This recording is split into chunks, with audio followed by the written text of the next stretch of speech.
Летом 1971 года жыхарка вёскі Маройскі Ольга Калачык копала яму под склеп и на глубине 1 метра наткнулась на глиняны збаночак.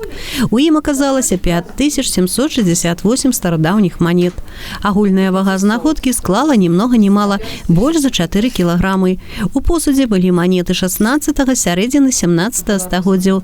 И гэты сярэбраны скарб уваходзіў у лік 5 самых буйных, якія были знойдзены на территории Беларуси на той час. В этом кладе были представлены монеты как чеканки самой Речи Посполитой, это и динарии, двойные динарии, шеллиги, гроши, полторагрошовики, тройные гроши, а также и монеты западноевропейских держав. Это беллоны в первую очередь, мелкий номинал шиллинги, и, конечно же, талеры, крупный номинал. Самое большое, конечно, количество это мелкого номинала шиллинги, они перед вами, и талеры. Талеры очень интересные, с изображением льва на задних лапах. Скарбы во все часы люди хавали у большасці выпадкаў перед якой-небудзь небяспекай. А на зямлі сучасных Маросек якраз ішлі расійскія войскі на Вільню ў 1655 годзе, каб узяць сталіцу Вялікага княства Літоўскага.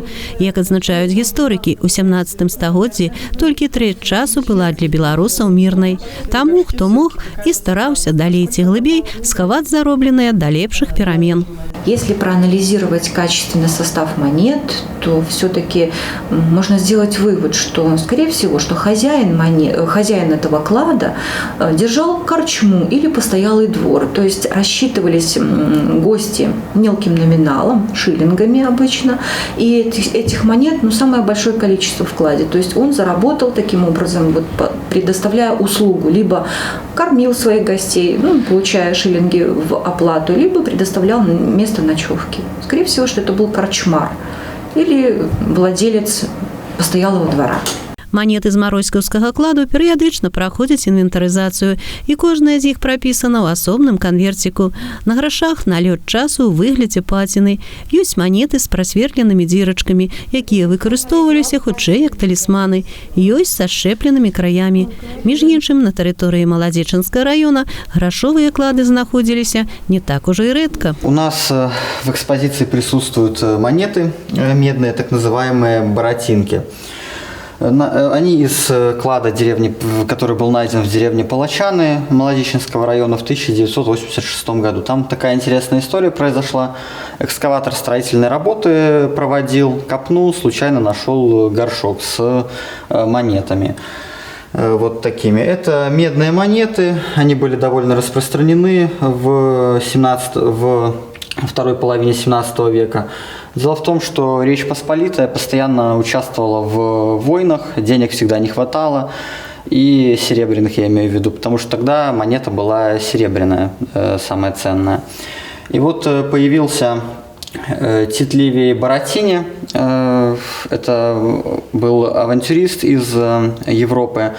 Он выкупил Краковский монетный двор и предложил такую схему, что будут они выпускать медную монету вместо серебряной, и она будет идти как один такой солид, как 1/3 гроша серебряного, не совсем серебряного гроша, с примесью серебра. И такие стали активно штамповать эти монеты. Ёсць у музеі экспазіцыі, дзе прадстаўлены і папяровыя калекцыі грашовых знакаў і асобныя экземпляры монет розных номіналаў. Сярод іх, напрыклад, грош, трайны грош, полтараграшовік і буйныя талеры. Як бачна, грашовая сістэма нашых продкаў, апроч таго, што мела свае манетныя двары, упісвалася і ў еўрапейскую.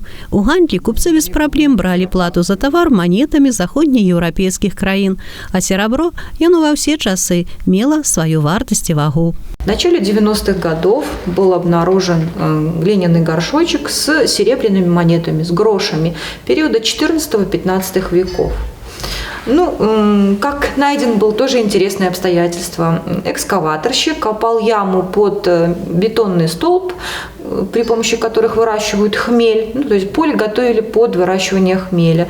И при установке одного из столбов был найден такой горшочек с серебряными монетами. Тема кладу цікавасці не губляе ў людзей і наўрад ці калі будзе спісана ў архіў. А вось адкрываюцца яны далёка не кожнаму. І старажылы ўзгадваюць пра хутары, пакажуць месцы, дзе некалі былі сядзібы апошніх памешчыкаў.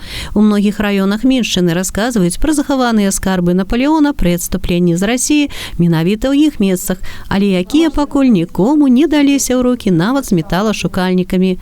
У фальклоры дык увогуле можна прачытаць цэлыя аповеды пра заклятыя клады і спецыяльныя замовы, каб чужыя грошы не прынеслі бедаў новаму ўладальніку. Чаще всего при каких-то строительных работах, вот как в данном случае у Ольги Ивановны, допустим, копали яму под погреб, или же, может быть, там технические какие-то моменты такие, например, там экскаватор роет будущий котлован под какое-то строение, тоже очень часто так находятся клады.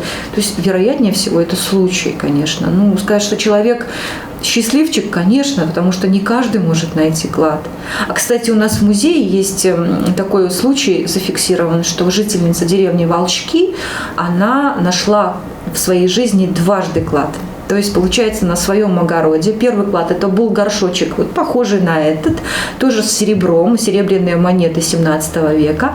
А второй вариант – спустя годы, там, допустим, много лет уже прошло. И опять же, на этом же самом огороде была найдена ею находка, только монет было не так много, ни в горшке они были спрятаны, это было просто небольшое количество, скажем, горсть. Скорее всего, что они были припрятаны, может быть, либо в ткань, которая истлела от времени, у нее было две находки. Алла Маркелова, Ольга Коптенок, МКТБ.